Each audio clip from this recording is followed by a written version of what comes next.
Eclesiastes capítulo 8, versículos 5 e 6. É certo que na vida nós passamos por situações adversas. E às vezes nessas situações você fica meio que sem saber o que fazer, sem saber qual a posição tomar. Deus sempre tão bondosamente nos dirigindo, nos ajudando, nós somos devedores até a morte. É assim que você se sente? Devedor. Essa é a palavra que exprime aquilo que nós sentimos. Nós somos devedores. Como pagar não tem jeito, como expressar não há maneira, como dizermos, como proclamarmos, tudo isso não há como. Nós somos devedores da graça e da misericórdia de Deus.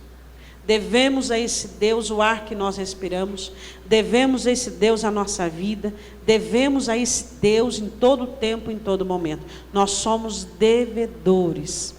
É aquilo que o Senhor Jesus, olhando para os discípulos, disse: depois que vocês fizerem tudo o que lhes foi mandado, vocês se considerem ainda servos inúteis, porque vocês só fizeram o que lhes foi mandado. É assim que nós nos sentimos. Nós olhamos para a nossa vida e para tudo aquilo que nós temos recebido da parte de Deus, vida, a presença de Deus, que é algo incomparável, que é o maior tesouro que um ser humano pode possuir dentro de si. E você fica atônito diante de tudo isso, de saber que existiam e existem pessoas com muito mais gabaritadas do que nós. E Deus escolheu você, Deus escolheu a mim para nós estarmos aqui. E isso é algo que é inexplicável. Eu não consigo explicar, você não consegue explicar, nenhum de nós podemos dar satisfação disso. Por mais que você quisesse, por mais que você persistisse, você jamais chegaria a uma conclusão. O que é que Deus viu em mim? Eclesiastes capítulo 8, versículo 5 diz assim: quem guardar o mandamento, vou esperar você encontrar, Eclesiastes 8, 5. Quem guardar o mandamento não experimentará nenhum mal. Tem alguma dúvida sobre essa parte do versículo? Quando você guarda o mandamento, seu coração fica cheio da palavra, não existe espaço para mais nada. Nem para o mal, nem para aquilo que o mal pretende fazer em você. Aí ele diz assim: e o coração do sábio discernirá o tempo e o juízo. O coração do sábio, ele não coloca os pés pelas mãos, ele não toma atitude precipitada, ele não faz aquilo que é certo em hora errada, nem o que é errado em hora certa. O coração do sábio discerne. Ele diz: esse é o tempo disso, e eu sei que haverá o juízo sobre isso. Agora, sobre o que nós vamos falar é o versículo 6, que diz assim a palavra do Senhor: porque para todo propósito do céu para a terra, ao seu tempo e o juízo. Ou seja, o sábio discerne que existe tempo de chorar, existe tempo de sorrir, existe tempo de abraçar, tempo de apartar, existe tempo de ajuntar pedra, tempo de separar pedra, existe tempo de amar, existe tempo para tudo. Aí ele diz assim: o coração do sábio discerne isso. Aí ele diz assim: mas aquele que não discerne o tempo das coisas, aí ele termina dizendo assim: porquanto? A última parte do texto, o que diz? A miséria do homem pesa sobre ele. Podemos assentar. O peso da miséria. Este é o tema da mensagem. O apóstolo Paulo tentando explicar à igreja, dizendo assim que em Cristo Deus nos fez ricos, nos enriqueceu. Em Cristo Deus nos fez abundar. E o coração do cristão, ele é uma despensa, ele é um terreno, ele é um local onde Deus endereça, onde Deus busca, como campo plantar, como despensa, encher e colocar. E o coração do cristão é um lugar da habitação de Deus, onde o profeta Isaías diz assim: nunca se viu e nunca se ouviu um Deus além desse que trabalha para aquele que nele espera, um Deus que deixa o seu lugar, o seu santo templo alto e sublime, vem morar com o abatido de espírito e de alma para vivificá-lo, para abençoá-lo. Mas a questão é que depois que nós deixamos o Éden, nós temos conhecido a miséria em sua palavra no termo literal. O homem, quando ele estava no Éden, ele não sabia o que era não ter. Ele conhecia não só o sentido da palavra abundância, como ele conhecia todos os termos de abundância. Havia tudo para o homem. Havia água potável, havia frutas, havia animais dóceis, havia rios, havia ouro, havia pedras preciosas e o principal, havia Deus. Porque havia Deus, não faltava nada. Deus ali estava com Adão e Eva. Mas um dia, algo aconteceu. Como algo continua a acontecer conosco, vez por outra. E o homem perdeu tudo. Tudo. Tudo que recebeu de graça, o homem perdeu com um simples ato. Sua vontade, um capricho, um querer. Eu quero falar sobre 3 misérias que governam a vida do homem. Os deleites, a cobiça e a necessidade das amizades. É sobre isso que nós vamos falar nesta noite. Eu quero começar a falar, você vai comigo em Gênesis capítulo 4. Quero falar sobre os deleites. Gênesis capítulo 4.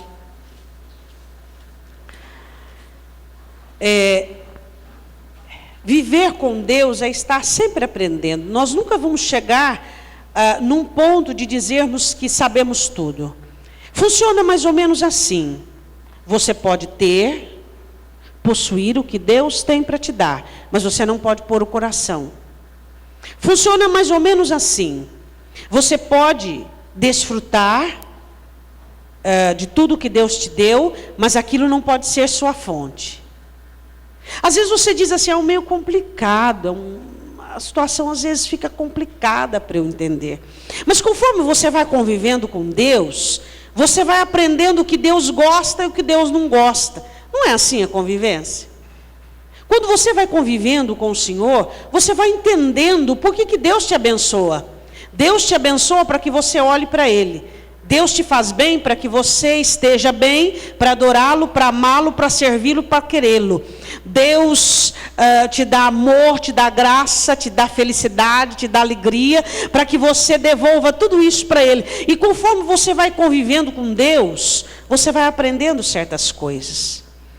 E existe o prazer legal, bem-vindo, que é de Deus, os deleites, que são os deleites da presença de Deus, que são os deleites da comunhão com Deus, e existem os deleites carnais. E quando nós necessitamos deste deleite, estes deleites fazem com que nós nos sentimos seres humanos, nos sentimos um indivíduo, onde o nosso querer, a nossa vontade está em pauta, onde aquilo que nós gostamos é o que importa, onde aquilo que nós pensamos é o que é correto. É sobre esse deleite que Tiago diz de onde vêm as guerras e o deleite, que as guerras e as pelejas que é entre vós, senão dos deleites que nos vossos membros guerreiam. Um moço que tinha tudo para dar certo. Um moço que foi arar o campo como um pai, Caim. E chegou o dia em que ele e seu irmão veio apresentar a Deus aquilo que, do fruto de suas mãos. E Abel trouxe de suas ovelhas o melhor. E Caim trouxe do campo também o seu melhor. Mas a questão é que Deus não aprovou e não gostou, não quis a oferta de Caim. Existem coisas que nós não aceitamos. Como, por exemplo, sermos recusados, sermos diminuídos, isso é nato do ser humano, sermos esquecidos, sermos rejeitados, sermos envergonhados, sermos escanteados. Mas essas atitudes, às vezes, elas são necessárias. Às vezes, quando Deus trata com você, e Ele te coloca em situações em que você sente coisas que não gosta de sentir, é para que algo dentro de você receba como que um choque, e você seja transformado por aquilo.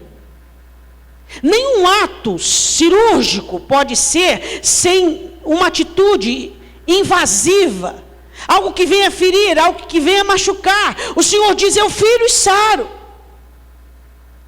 Deus, ao rejeitar a oferta de Caim, queria ensiná-lo, queria ajudá-lo, queria ensinar a fazer certo. Era só isso. Era uma questão de pai para filho, de disciplina. Mas desde o tempo de Caim, Deus tem tido dois tipos de filhos. Os filhos como Abel, que na sua simplicidade de coração, oferecem a Deus suas vidas, seu sacrifício, sua humildade.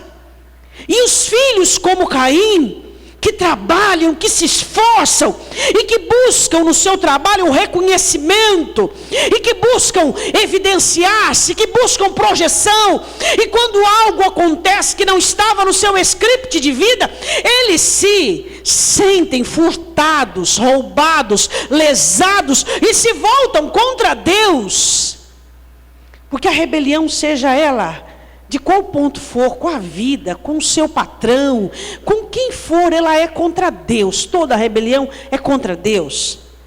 E a Bíblia diz que Caim não gostou, que Deus não gostou. Fica até uma coisa assim meio, né? Caim não gostou, que Deus não gostou. Mas era o jeito de ensinar Caim. Deus tem uma maneira de nos ensinar. Você sabe qual é a maneira de Deus te abençoar? Abrindo a mão para você. Qual é a maneira de Deus te amar? Te repreender. Qual é a maneira de Deus te ensinar? Deus tem maneiras para nos ensinar. E Caim sofria de uma miséria. Ele precisava. O que é miséria? Miséria é ausência de. Caim precisava. Ele precisava de evidência, ele precisava ser aceito, ele precisava de notoriedade, ele precisava, era uma necessidade dele. E foi aí que Deus pegou, e foi aí que Deus tocou nele. Você precisa dessa notoriedade, você precisa se evidenciar, você precisa achar que tudo que você faz é certo. Então, espera aí um pouquinho. Quando Deus recusa a oferta dele, em Gênesis capítulo 4, versículo 5, mas para Caim, para a sua oferta não atentou. Irou-se Caim fortemente e descaiu-lhe o semblante. Por que Caim ficou nesse estado que ficou e deu continuidade a esse estado até cometer o homicídio? Até trazer a morte. Por quê? Porque ele tinha uma miséria chamada dentro dele: deleite. Ele precisava se sentir bem. Ele precisava que aquilo que ele pensava, que ele achava, que ele queria, fosse respeitado, fosse honrado, não interessa. Essa é a primeira miséria que Deus tem encontrado na vida dos cristãos. É a ausência da oração de João Batista. Senhor, menos de mim, mais de ti.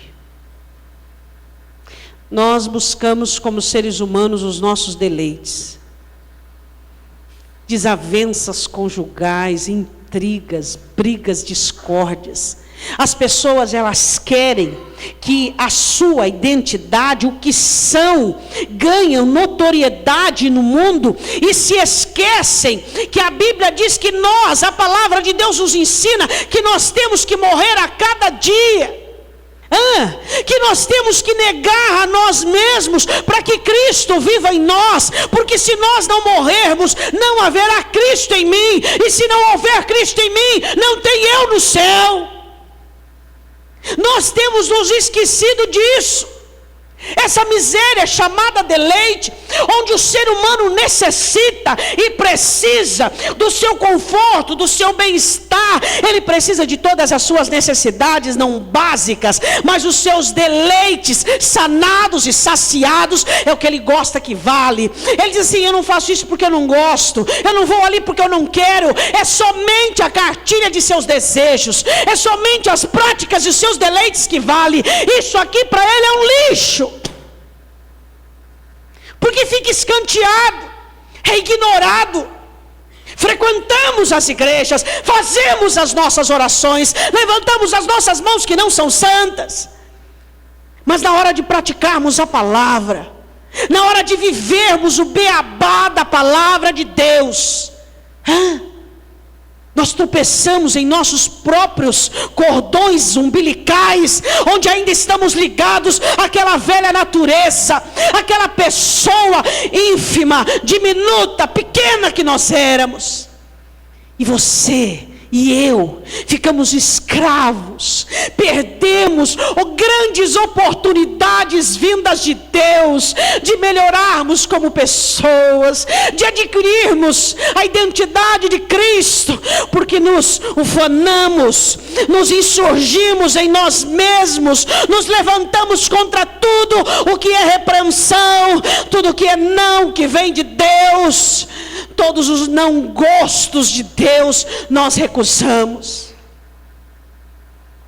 E foi assim com Caim. A miséria de Caim era grande, porque ele sofria do mal chamado deleite. Ele precisava que Deus gostasse, que Deus aprovasse, mesmo que Deus não estivesse aprovando. Sabe, irmãos, nós aceitamos a Cristo, estamos numa jornada, prefiro dizer eu crescente, não decrescente. E o escritor aos Hebreus diz que tudo que está escrito é para o nosso exemplo e para abrir os nossos olhos. E Paulo repete isso em Coríntios. Caim sofria de uma miséria chamada deleite. A alma buscava fora o que ele não achava dentro. Essa busca que nós temos aqui fora, nada mais é do que a confissão da nossa miséria aqui dentro.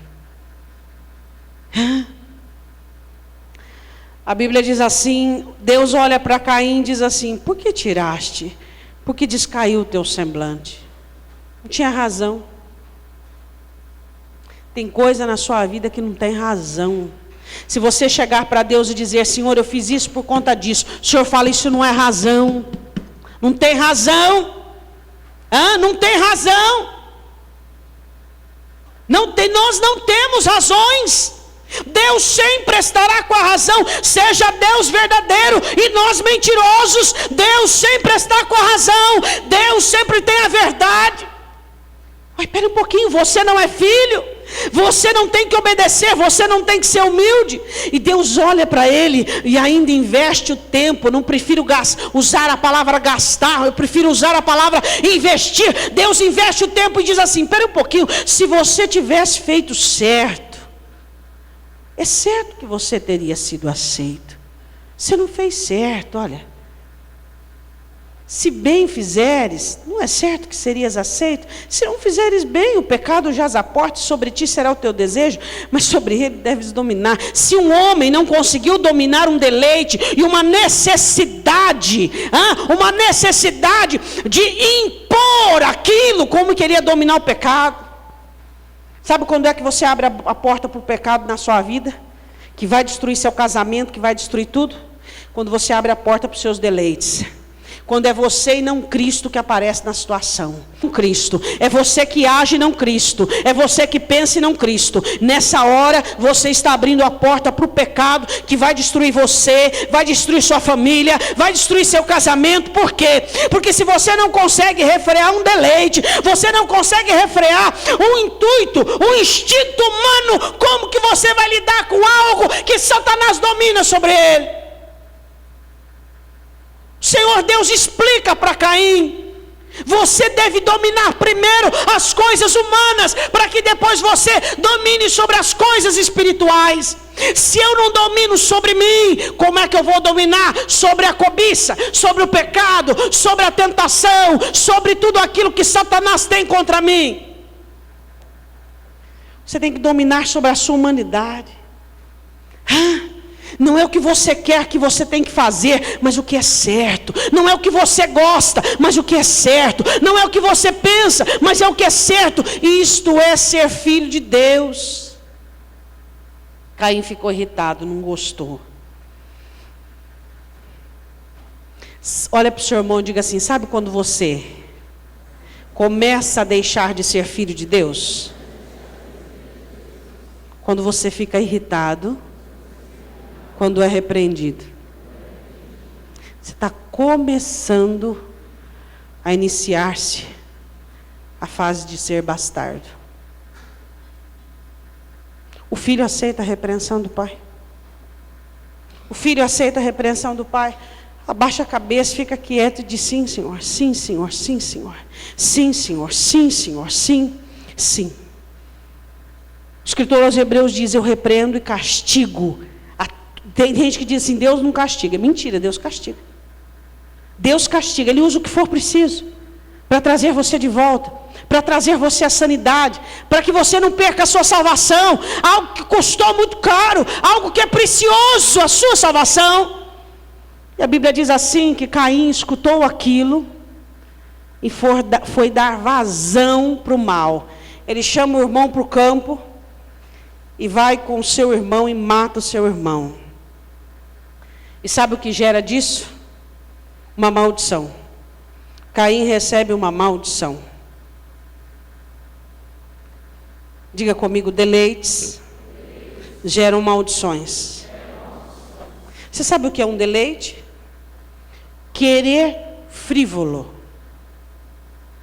Um gosto frívolo, um prazer frívolo, sem fundamento. Isso aqui é fundamento. Isso aqui é fundamento. O que eu quero? Eu sou cristão, eu quero amar. O que eu quero? Eu quero perdoar. O que eu quero? Eu quero me humilhar. O que eu quero? Eu quero abnegar, eu quero renunciar, eu quero amar a Deus. Passou disso aí a deleite. Deleite, desejos frívolos, vãos, que vão te levar à decadência, que vão te levar à ruína. E os crentes estão embriagados, enfeitiçados, porque o deleite enfeitiça. Você já imaginou ter um evangelista como Deus? Quem foi o seu evangelista? Quem pregou o evangelho para você? Você imagina você ser evangelizado pelo próprio Deus. Caim foi evangelizado pelo próprio Deus, e mesmo assim não se converteu.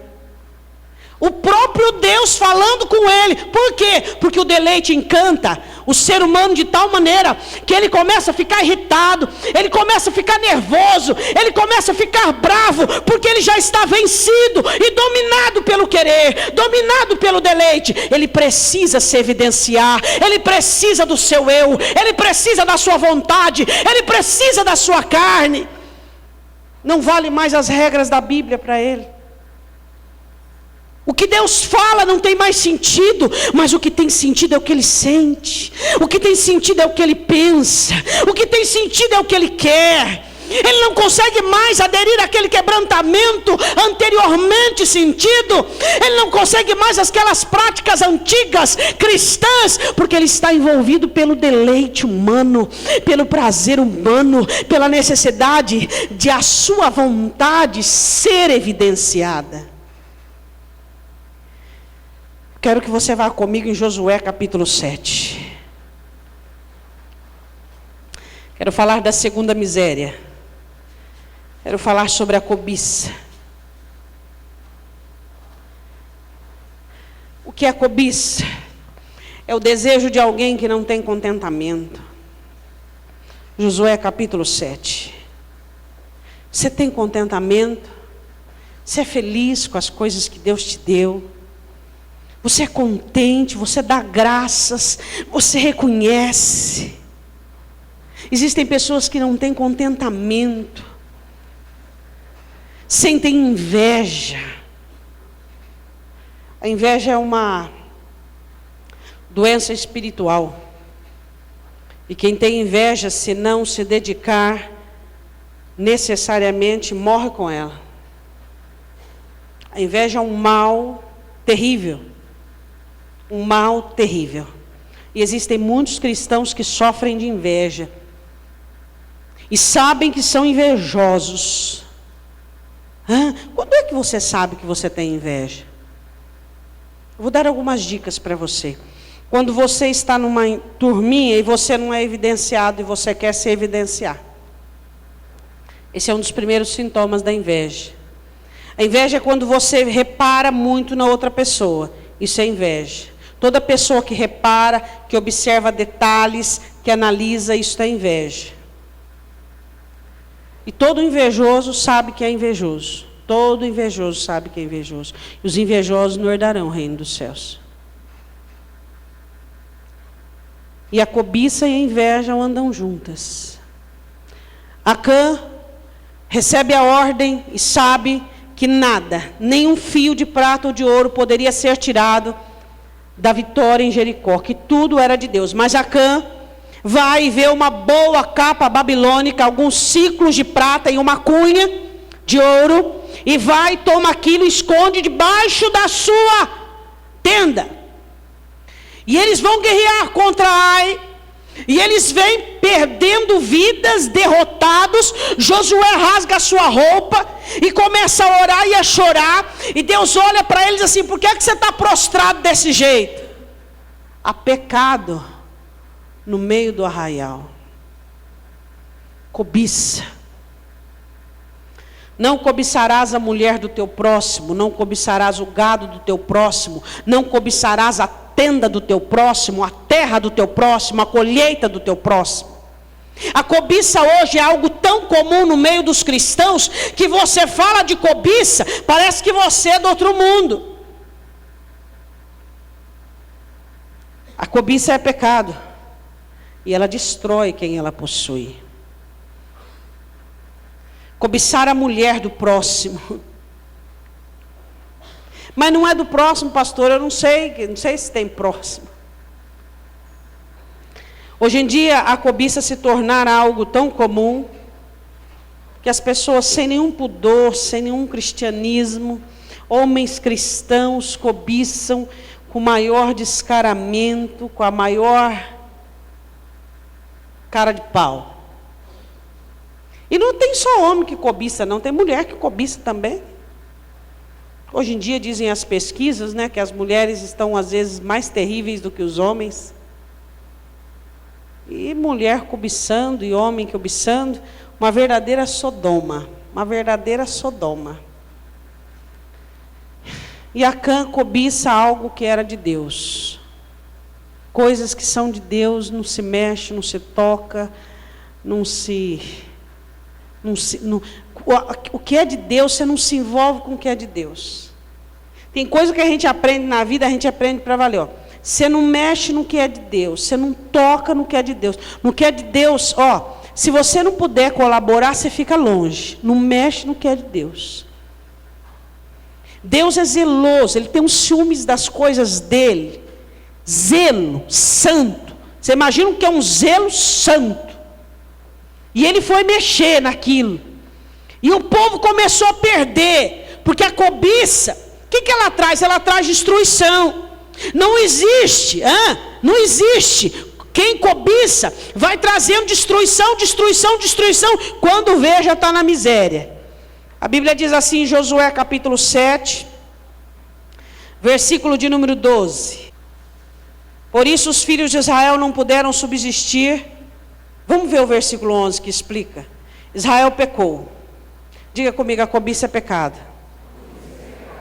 Transgrediram a minha aliança, lhes tinha ordenado, e tomaram do anátema e furtaram, e mentiram, e debaixo da sua bagagem o puseram. Por isso os filhos de Israel não puderam subsistir perante os seus inimigos, viraram as costas diante dos seus inimigos, porquanto estão amaldiçoados. Não serei mais convosco, se não desarraigardes o anátema do meio de vós. Não tome, não toque, não mexa no que é de Deus, seja o que for. Seu coração, sua alma, sua vida, as regras, não mexa. Não queira esconder, não queira furtar, não queira tocar, não mexa, obedeça a palavra de Deus. Aí ele disse assim: levanta-te, versículo 13, santifica o povo e dize: santificai-vos para amanhã, porque assim diz o Senhor Deus de Israel: anátema há no meio de ti, Israel, diante dos teus inimigos não poderás suster-te, até que tireis o anátema, a maldição do meio de vocês. Cobiça traz maldição. Olhe para o seu irmão e diga: cobiça traz maldição. O mandamento diz: não cobiçarás. Não cobice. Não queira aquilo que Deus não te deu. Não queira o que Deus não pôs na sua mão. Se Deus te deu, é seu. Se Ele não te deu, não é seu.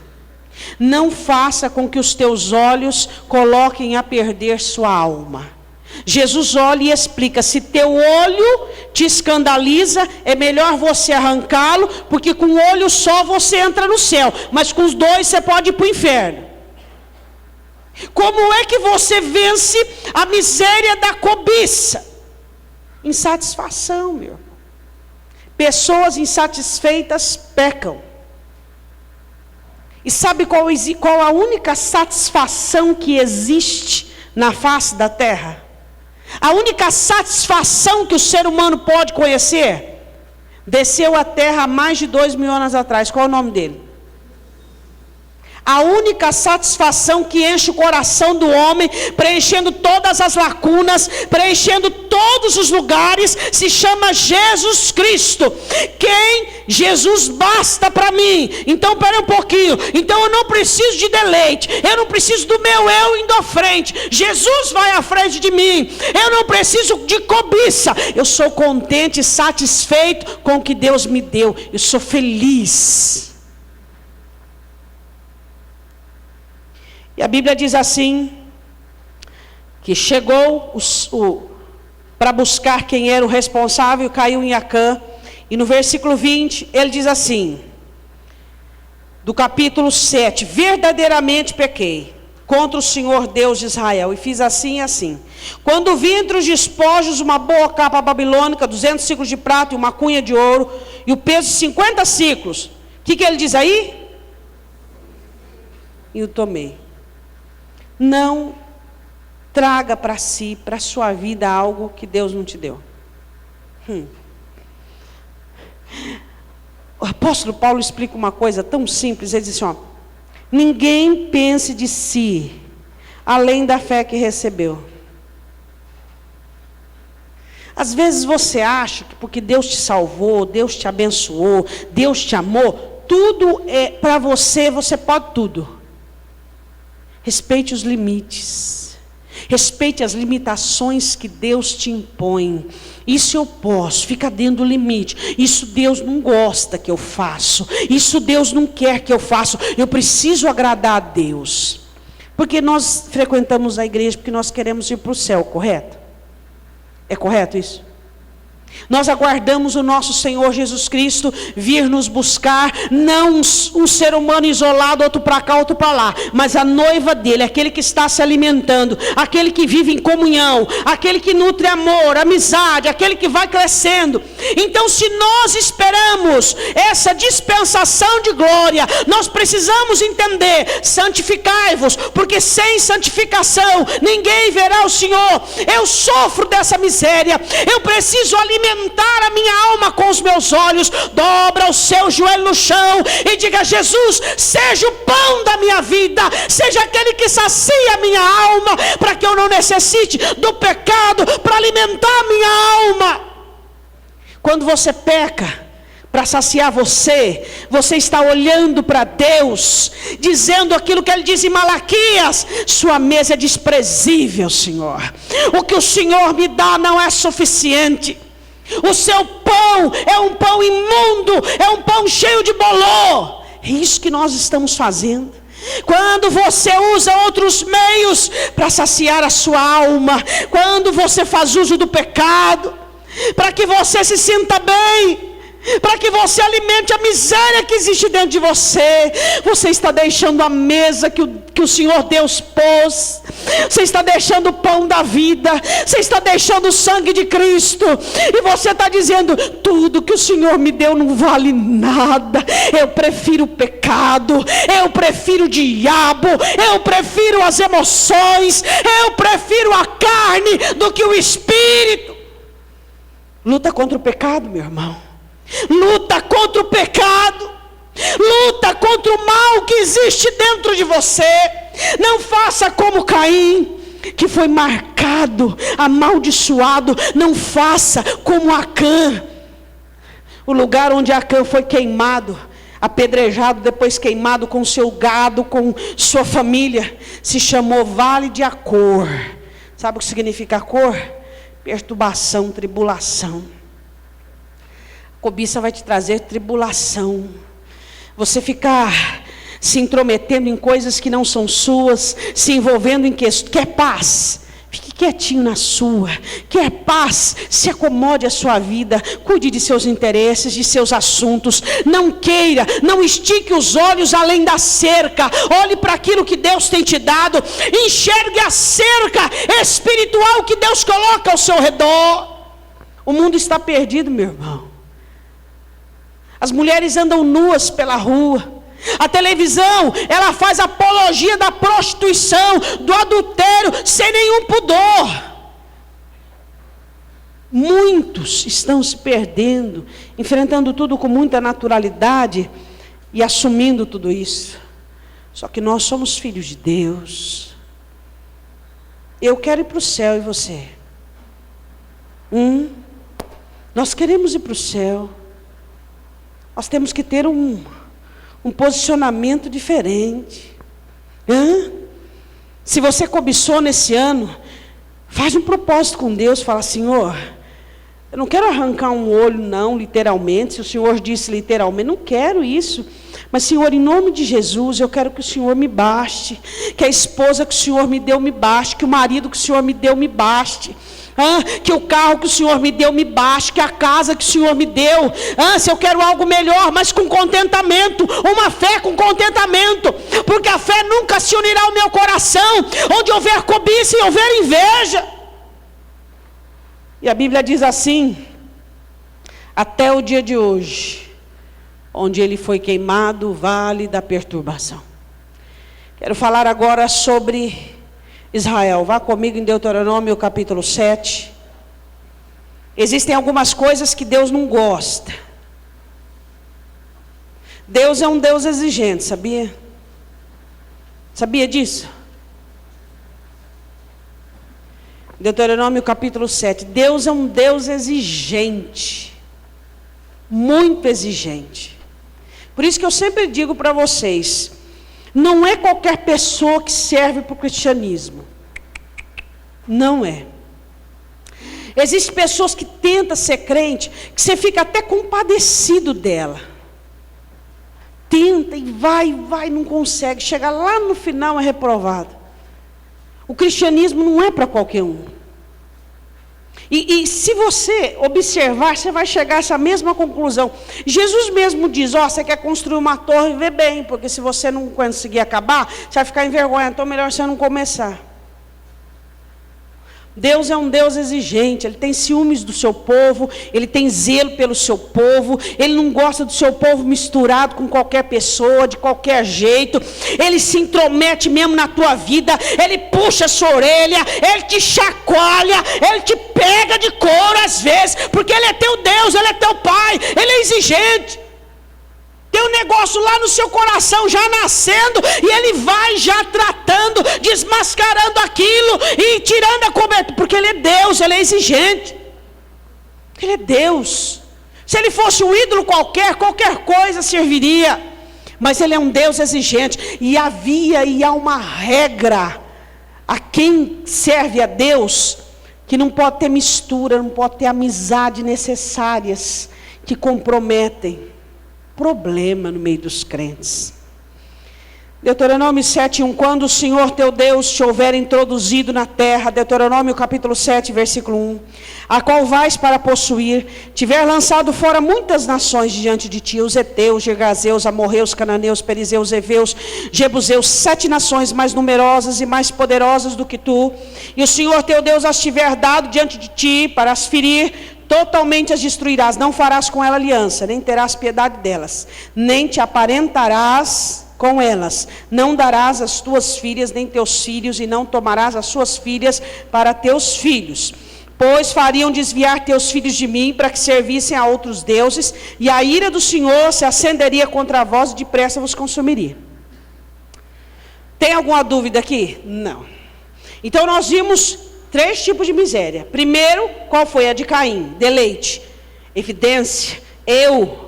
Segunda miséria, cobiça, Acã, eu quero o que Deus me deu. Terceira, Israel, miséria, amizades proibidas. É claro aqui, Deus disse assim: nenhuma nação que vocês vencerem, que estiver perto de vocês, vocês vão fazer amizade ou alguma comunhão. Tá, quero que você vá lá comigo, só para você entender uma coisa. Em Números 25. Olha o que aconteceu aqui, ó. Números capítulo 25.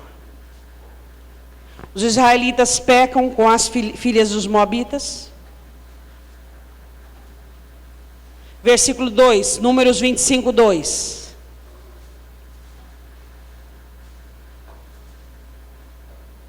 Elas convidaram o povo aos sacrifícios, aos seus deuses, e o povo comeu e inclinou-se aos seus deuses. Juntando-se, pois, Israel a Baal-peor, a ira do Senhor se acendeu contra Israel. As más conversações corrompem os... Diga de novo, as más conversações... Aí tua mãe tem outro ditado: diga com quem tu andas que eu direi quem tu és. Não é? Não é assim? Tua mãe tem um ditado: diga com quem tu andas que eu... Não sei se tua mãe falava, minha mãe falava isso: diga com quem tu andas que eu direi quem tu és. Você vai ficando com a pessoa, no começo você diverge, no começo você estranha, depois você suporta, depois você releva, daqui a pouco você está pensando igual ela, daqui a pouco você está falando igual ela, daqui a pouco você está em Baal-peor. Aí, meu irmão, adeus. A Bíblia diz assim no versículo 9, e os que morreram daquela praga foram 24.000. Israel perdeu mais nas pragas do que nas guerras. Muito mais. É igual os crentes. Os crentes não perdem para o diabo, eles perdem para eles mesmos. Eles mesmos põem a vida a perder. Deus vai lá, abençoa, limpa e vai. E o crente está abençoado. Quando ele está abençoado, ele põe as asinhas de fora. Aí ele põe tudo a perder. Não foi o diabo, foi ele mesmo. Ele mesmo que comprometeu tudo. Agora eu quero que você vá em 2 Coríntios 6, 14. Olha o que é que Deus diz. Isso é mandamento. Isso aqui não é opcional. Não é opcional. O que é jugo desigual? Você não podia colocar um boi com um jumento. Então o jugo tinha que ser com 2 animais iguais, para eles andarem juntos. 2 Coríntios 6, 14. Não vos prendais a um jugo desigual com os infiéis. O que você entende disso? Mas só falta ser crente, então falta tudo. Falta tudo. Não vos prendais a um jugo desigual com os infiéis, porque que sociedade tem a justiça com a injustiça, e que comunhão tem a luz com as trevas? Deus está perguntando, que comunhão tem? Que sociedade pode existir? O que é que nós vamos justificar diante de Deus? Aí ele diz assim: que concórdia há entre Cristo e Belial, ou que parte tem o fiel com o infiel, que consenso tem o templo de Deus, que somos nós, com o templo dos ídolos, porque vós sois o templo de Deus vivente, como Deus disse, neles habitarei, entre eles andarei, eu serei o seu Deus, eles serão o meu povo. Por isso, sai do meio deles e apartai-vos, diz o Senhor, e não toqueis em nada imundo, e eu vos receberei, e serei para vós pai, e vós sereis para mim filhos e filhas, diz o Senhor Todo-Poderoso. Amém? Tem alguma coisa que ficou aqui neste texto que não tem explicação ou que existe? Amizades proibidas. Deus não quer.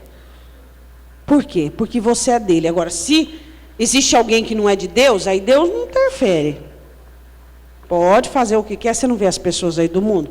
Faz, mas a partir do momento que você olhou para ele e disse assim, Senhor, eu quero ser teu. Aí o negócio é diferente. Aí exige, aí é necessário, aí Deus coloca, aí Deus repreende, aí Deus exorta, aí Deus ensina. Por exemplo, existem pessoas, Paulo mesmo diz, que só conversa, as conversas dele, até mesmo o crente, estou falando até do crente agora, ele só conversa coisa proibida, coisa que não pode. Você vai ficar com amizade com aquela pessoa? Só porque ele se diz crente. Você não sabe que o joio está no meio do trigo? Se ele só fala coisa que não edifica, só maledicência, só murmuração, você não sabe que isso contamina, a raiz de amargura contamina. Paulo diz, aparta-se dos tais, que se diz crente e não é. Você precisa aprender a ter discernimento. Espera um pouquinho, toda vez que eu converso com essa pessoa, ela fala mal daquele outro, ela vem com um assunto paralelo, nunca fala uma coisa boa, fica instigando minha vida. Se ela fala da vida do outro e fica instigando a minha, certamente ela fica falando da minha para o outro. Uma pessoa vazia que não tem assunto, o que ela está me somando? Então, espera um pouquinho, eu tenho que amar essa pessoa, vou orar por ela. A melhor coisa que eu vou fazer é orar. Mas só que é o seguinte, eu não vou ficar mais com muita amizade não, que isso aqui não funciona. Não funciona. Bom, 2 Reis, vai lá comigo. Capítulo 14. Deus chega a uma conclusão sobre Israel, que a miséria de Israel era muito amarga. 2 Reis 14, 26. Eu só vou recapitular com você o seguinte. A miséria do homem pesa sobre ele. Qual era a miséria de Caim? O eu. Ele precisava que ele fosse, que ele. A miséria trouxe maldição sobre ele. Qual era a miséria de Acã? Cobiça. Não se contentava com o que Deus deu, queria o que não podia. A miséria pesou sobre ele, foi queimado. Qual é a miséria de Israel? Israel não entendia que ele era uma nação santa, de Deus, não podia se misturar com outras. A Bíblia diz em 2 Reis 14, 26, porque viu o Senhor que a miséria de Israel era muito amarga, porque nem havia escravo, nem absolvido, nem a quem ajudasse Israel. Para nós terminarmos, eu quero que você vá comigo em Tiago, capítulo 4, vá lá comigo em Tiago. Irmãos, o nosso Deus é um Deus rico, é um Deus de abundância, é um Deus misericordioso. Mas você viu duas pessoas de uma nação viver suas misérias, mesmo podendo viver o que Deus tinha. Caim podia viver o que Deus tinha para ele. Acã podia, Israel podia, mas nenhum viveu. Nós podemos viver o que Deus tem para nós, diga amém. Mas a questão é se nós queremos. Você quer o que Deus tem para você? Então você tem que acabar com a miséria que você tem dentro de você. Deleite, cobiça e amizades proibidas. Essas 3 misérias você tem que exterminar da sua vida. Como? Assentando-se à mesa. Jesus tem que te bastar. Se Jesus não te bastar, não tem mais nada no céu que Deus possa te entregar. Tiago capítulo 4, versículo 1. De onde vêm as guerras e pelejas entre vós? Diga assim, toda briga, toda discórdia, vem de deleites. De onde vêm as guerras e pelejas que há entre vós? Porque eu é o que eu penso, Aí o marido diz, não, mas eu é o que eu acho. Aí o amigo diz, não, mas eu. Deleite-se. Deleite-se. Se houvesse humildade em ambos, se houvesse quietude emocional, se houvesse contentamento, não se envolveria com tanta rudez, com tanta avidez em negócios exteriores, brigas, discórdias, dissensão. Se Cristo nos basta, para quê? Se Ele é suficiente para nós. Ele diz, de onde vêm as guerras e pelejas entre vós? Porventura não vendisse a saber dos vossos deleites, que nós vossos membros guerreiam, os deleites, o prazer, a vontade, o querer. Você sabe que existem pessoas que vão perder a salvação porque eles têm querer? O querer deles é tão forte, a vontade deles é tão forte, que eles vão se perder por causa da vontade. Sabe onde é que tem que estar a sua vontade, a minha vontade, a nossa vontade? Lá na cruz. Lá na cruz. O meu querer, o seu querer, lá na cruz. Lá na cruz. É assim que vamos vencer o diabo, é assim que vamos vencer o mundo, e é assim que vamos vencer a carne. Não existe outra maneira. O meu querer, o seu querer tem que estar crucificado. Porque enquanto nós vivermos os nossos deleites, o nosso querer, o nosso gosto, o nosso bem-estar, nós estamos distanciando de Cristo. Mas como explicar isso para os crentes? Como fazer os filhos de Deus entender a oração de João Batista, que eu diminua e que tu cresças? A ordenação do apóstolo Paulo, que nós morramos a cada dia e que tu vivas em nós. Que se nós não formos crucificados com Cristo, a vida de Cristo não existe em nós. Como fazer os crentes entender, deixar de serem eles para serem de Cristo? Como? O que é preciso acontecer para que nós entendamos que temos que deixar de ser nós mesmos para sermos de Cristo? Você tem que deixar de ser de você. Você tem que deixar de ser seu para que você seja de Cristo. Versículo 2. Agora Acã. Cobiçais e nada tendes. Matais e sois invejosos. E nada podeis alcançar. Combateis e guerreais e nada tendes porque não pedis.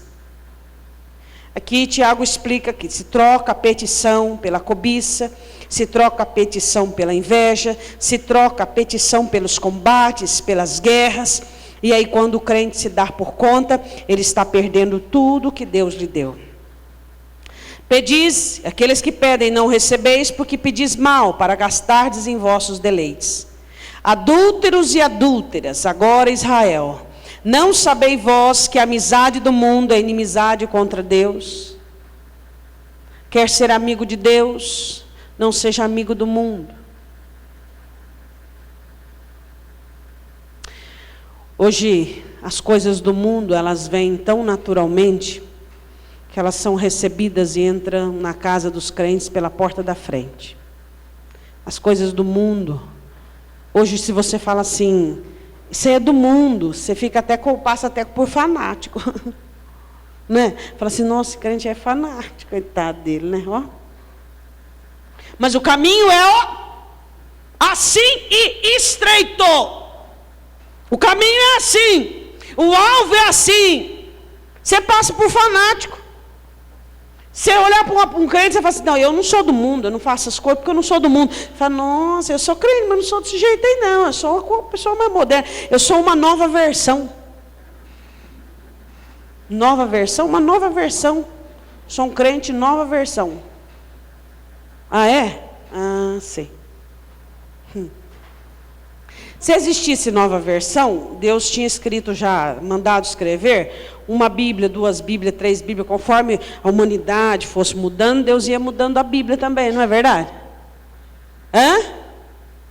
Uma nova versão. Hoje tem muitas novas versões.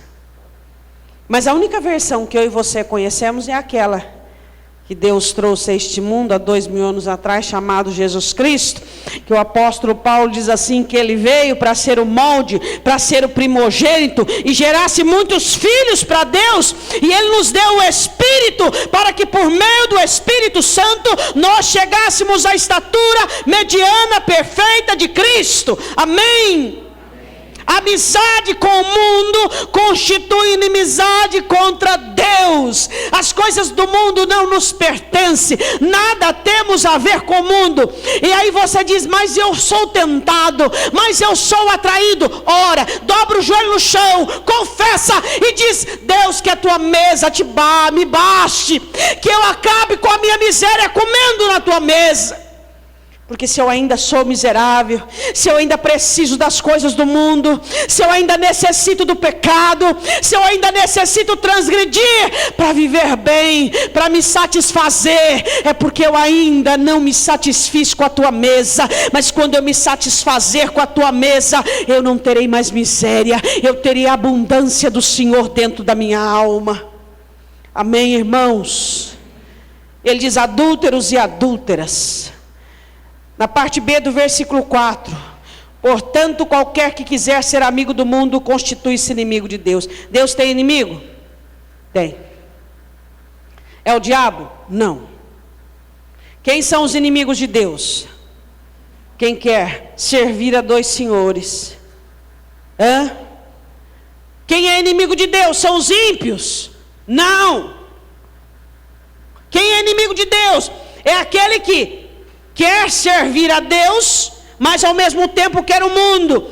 Quer agradar a Deus, mas ao mesmo tempo ama o diabo e suas paixões. Aí continuando ele diz assim, versículo 5, ou cuidais vós que em vão, diz a Escritura, o Espírito que em nós habita tem ciúmes. O Espírito Santo que está em você não gosta que você ouça coisa que não agrada a Deus, não gosta que você fala coisa que não agrada a Deus, não gosta que você fique enxergando coisas, vendo coisas. Hoje em dia, o vício é negócio de pornografia na internet. Isso aí tá assim no auge. Mas tá assim, ó, como diz o jovem, bombando. Porque está lá, ninguém está vendo, entre aspas, ninguém está vendo. É uma coisa que tem uma tal de senha lá, não sei, e ninguém pode. Também tem aquele tal de lixeira que joga fora, que ninguém vê. E aí o pecado vai. Meu Deus.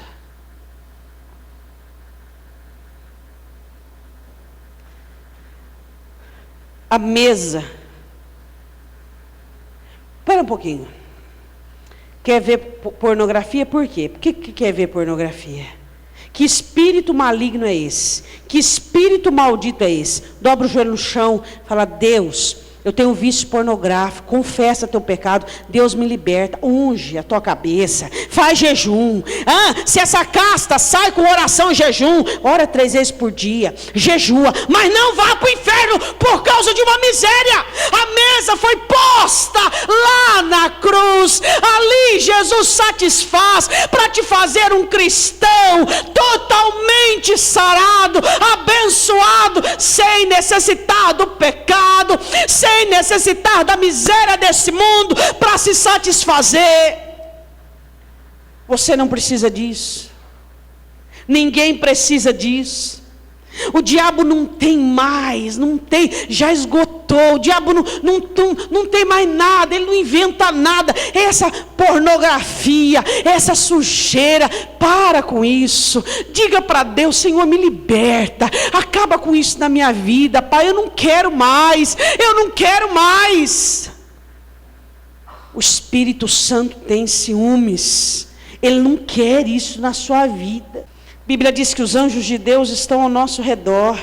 Quando você fica na prática do pecado, os anjos têm que se afastar. E quem se aproxima de você são demônios, querendo um espaço maior, querendo galopar sobre a sua vida. Versículo 6, antes ele dá maior graça. Portanto diz, Deus resiste aos soberbos, mas dá graça aos humildes. Humilde, reconhece. Deleite que Caim não reconheceu, cobiça que Acã não reconheceu e amizades impróprias que Israel não reconheceu. Todos os três se ensoberbeceram. Reconheça, eu sofro da miséria do deleite. É eu. Fico ofendido com facilidade, é o que eu gosto, é o que eu quero. Só faço o que eu quero, no tempo que eu quero, do jeito que eu quero. Cristo não vive em mim. Pecado de Acã, cobiça. O pecado de Israel, amizade. Aí a Bíblia diz assim no versículo 8: chegai-vos a Deus, diga amém. Olhe para o seu irmão e diga: se aproxime de Deus. Chegai-vos a Deus. Se aproxime de Deus. Não é Deus que tem que ficar caçando você. Não é Deus que tem que ficar cutucando você. Não é Deus que tem que ficar te buscando. Somos nós, salvos em Cristo, que devemos nos achegar. E Ele diz: achegai-vos a Deus, e Ele se achegará a vós. Alimpai as mãos, pecadores, e vós de duplo ânimo. Sabe o que é duplo ânimo?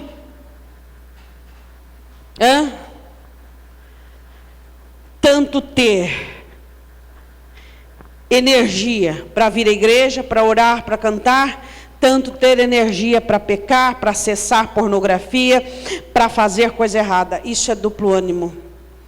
E o Senhor diz: limpe as suas mãos, chega. Aí Ele diz assim: purificai o teu coração. Purifique o teu coração. Purifique o teu coração. Chora, ora. E Ele termina com chave de ouro, dizendo assim: enxergue a sua miséria. Quem sabe você diz assim: mas eu não tenho miséria, Deus me abençoou, eu tenho uma vida financeira próspera, eu tenho filhos saudáveis, e tudo vai bem. Não é dessa miséria que nós estamos falando, é da miséria que leva para o inferno.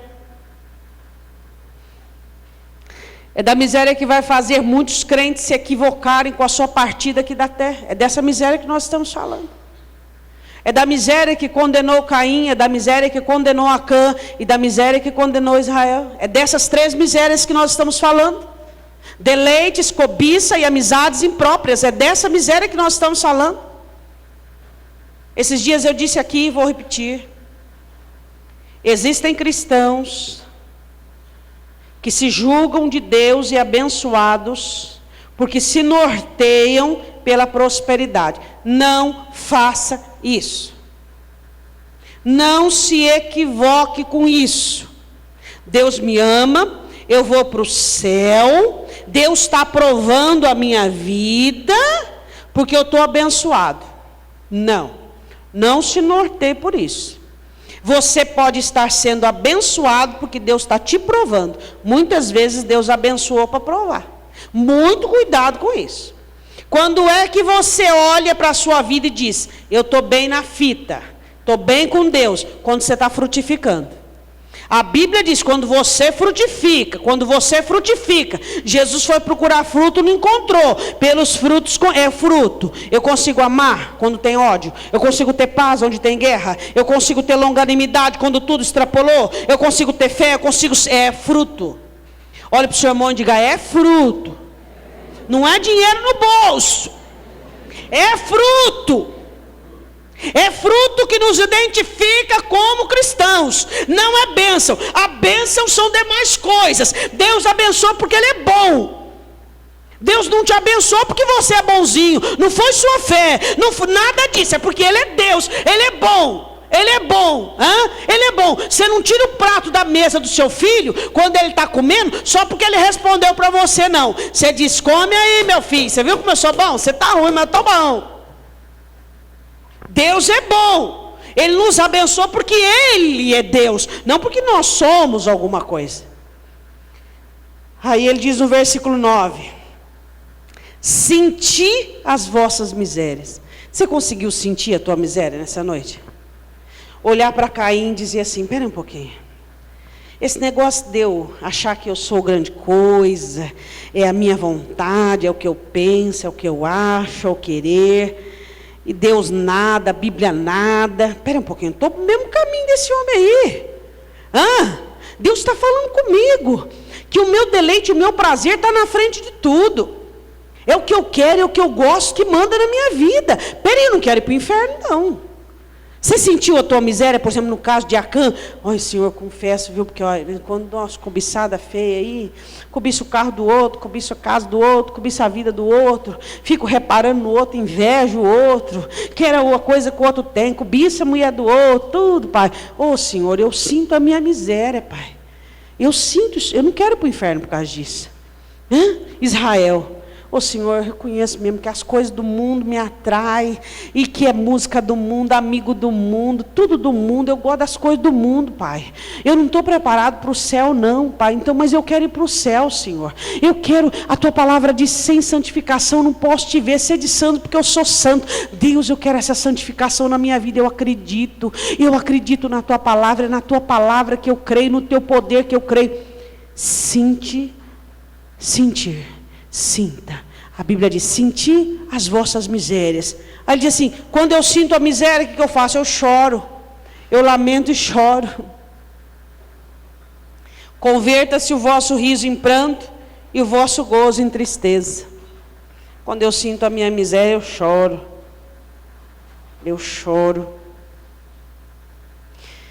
É melhor chorar numa mensagem dessa, né, irmão? Do que chorar como Acã chorou, do que chorar como Caim chorou, do que chorar como Davi chorou. Choro póstumo. É igual pessoa, né? O outro está lá no velório, aí aquelas pessoas que magoou, feriu, não fez nada, fica lá arrancando os cabelos, fica lá desesperado. A pessoa que viveu bem, que fez tudo o que podia, está triste ali, está chorando, tal, mas está ali. Não, partiu, eu fiz tudo o que tinha que fazer, amei, exortei, repreendi, ajudei, castiguei, fiz o que tinha que fazer com essa pessoa, sendo amigo, parente ou não.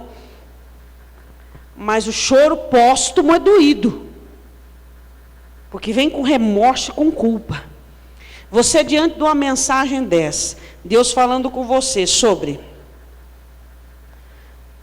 o deleite, a cobiça e a amizade imprópria. Quer dizer, Deus falou com você das 3 misérias que regem as principais, o universo maligno, onde o diabo capta, atrai, embaraça o ser humano.